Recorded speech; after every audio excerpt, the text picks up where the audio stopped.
Hi guys, and welcome back to the Mighty Blues. My name is, of course, Cameron. Different change of scenery here, and that is because we have just had some breaking news that, according to The Guardian, former Everton manager Carlo Ancelotti is suing Everton in London's High Court. Ancelotti's lawyers filed the coach's claim against his former employees late on Friday, according to court reports. It relates to the general commercial contracts and arrangements and is listed to be heard in the commercial court. There were no further details provided about the basis of Ancelotti's claim. Now, obviously, this is just another sort of metaphorical knife in the metaphorical coffin of the people that are in charge of Everton Football Club. Another example of sheer mismanagement, another example of a group of people who simply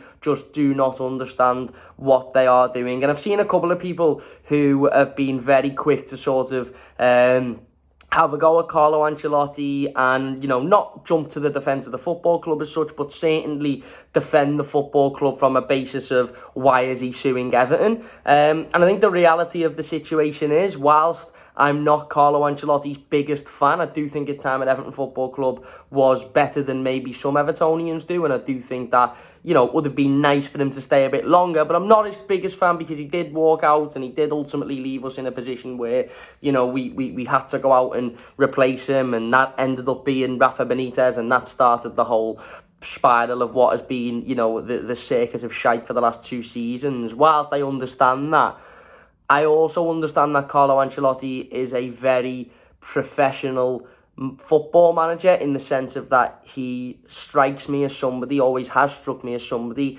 who carries himself in the highest regard with the highest amounts of professionalism. And I just doubt that Carlo Ancelotti would be taking Everton to court on the basis of something that was not true, or on the basis of some, just because he felt like it, or just because he woke up one day on a Monday morning and thought, do you know what, I'm going to take Everton to court. I don't think he would be doing that. I think the only reason he would want to take Everton to court is probably because there has been something in his contract that he has signed when he signed for Everton, which has promised him X, Y, and Z, and he hasn't had that delivered. And let's be honest, what's the most likely outcome?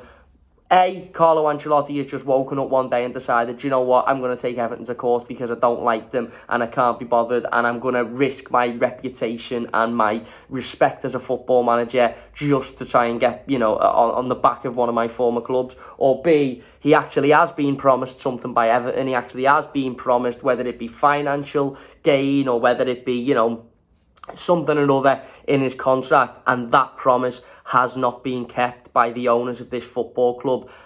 Given the fact we know the owners of this football club, or the owner of this football club, and the people that he employs to run the football club are completely clueless. For me, the more likely option is B. And this is just another event in the never-ending soap opera, which is Everton Football Club. I actually, stupidly enough, and this is stupidly enough on my behalf, I sat in the shower before and I stood in the shower before and I was standing there thinking, do you know what? This is quite nice, this. I don't have to go and talk about, Everton being beaten at the weekend on a Monday night. I don't have to go and talk about, Everton, being in a relegation battle and Leicester winning this weekend and Everton losing, etc., etc. I can just upload a video talking about transfer rumours, no big stress, no big deal. Or I can just wait and I'll upload a video tomorrow. Happy days, no stress. We're in the summer, we're a Premier League team. Boss, this isn't a stress-free week. I woke up this morning and thought, do you know what? This is going to be a stress-free week because there's not going to be much happening with Everton. Bang, Monday afternoon, we're getting taken to court by one of our former managers. Like I said, this is just episode 165 in season 145 of Everton, A Social Experiment, which is, and would be, by the way, an award-winning television drama.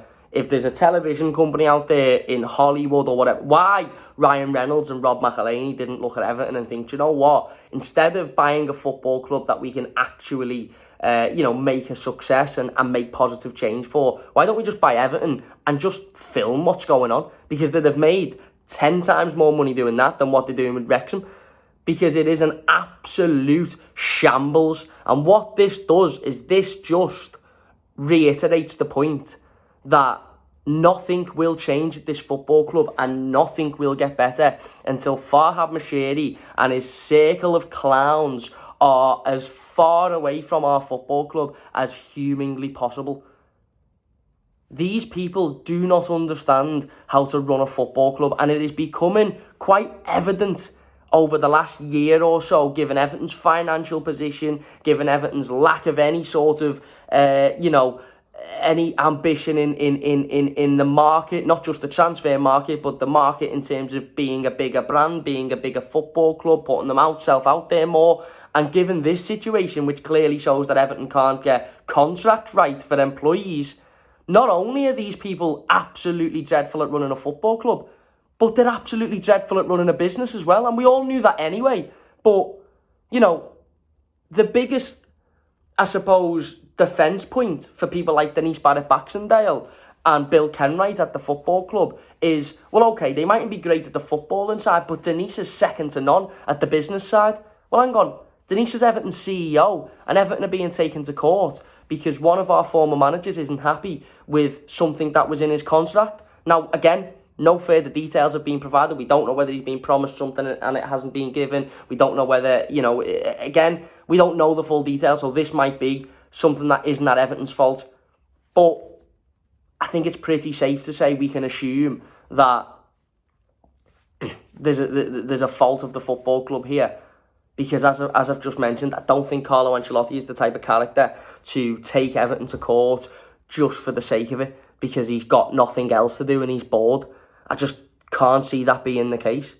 So, if it is to be true, and Everton are to be found guilty of not providing Carlo Ancelotti with whatever they've promised to provide them with, which, again, we don't know, we'll wait and see, but if that is to be proven, then, again, the point is further reiterated that these people cannot run a business. They cannot run a football club. They could not run a fucking bath.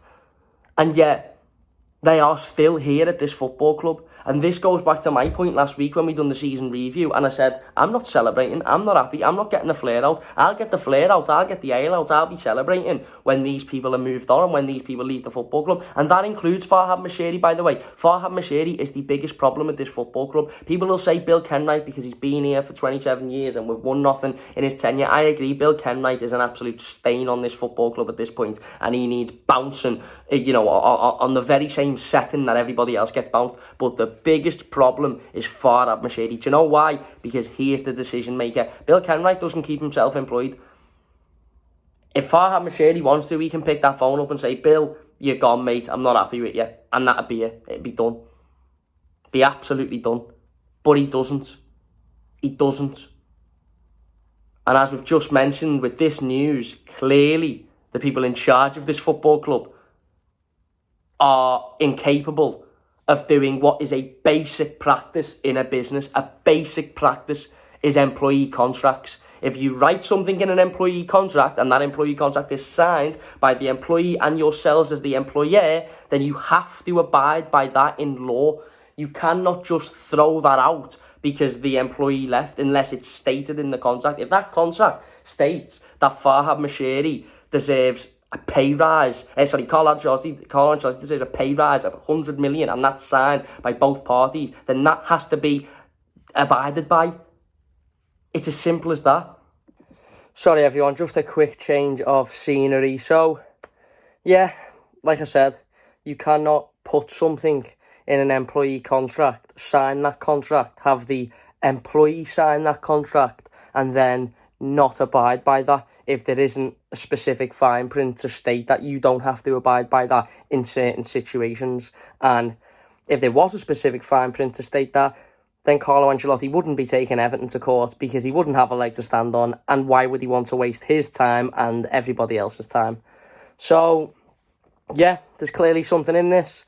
As I said, there isn't a conclusion yet and we haven't got much detail, but it seems like, once again, the people at the top of Everton Football Club, the board that every other Premier League team thinks, what would Everton's board do? The CEO, who is the best in the industry, have once again shown that they are in fact incompetent and incapable of running A, Everton as a football club, and B, Everton as a business.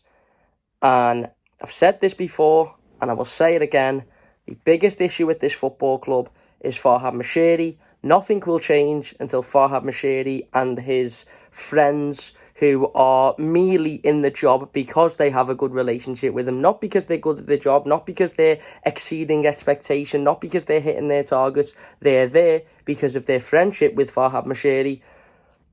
Until those people, including Moshiri himself, are gone, nothing will change at this football club. And given Everton's financial situation, you know, we already know we're being under investigation for potential breaches of FFP. We already know that the transfer budget is going to be shoestring this summer, as it has been for the last 2 seasons. We didn't sign a single player in January because we couldn't afford it. And now we're being taken to court because, you know, which will likely, cost Everton more money. So, yeah. We didn't really need many more reasons as to why these people are incapable and incompetent, but this has just given us one more, hasn't it? So, there you go. Let us know your thoughts in the comment section. If you've enjoyed it, leave a like. Not much to enjoy, really, just letting you all know the news. Subscribe to the channel if you're new as well, and we'll discuss this in more detail on a live stream over the next couple of days. But big thanks for watching. See you later.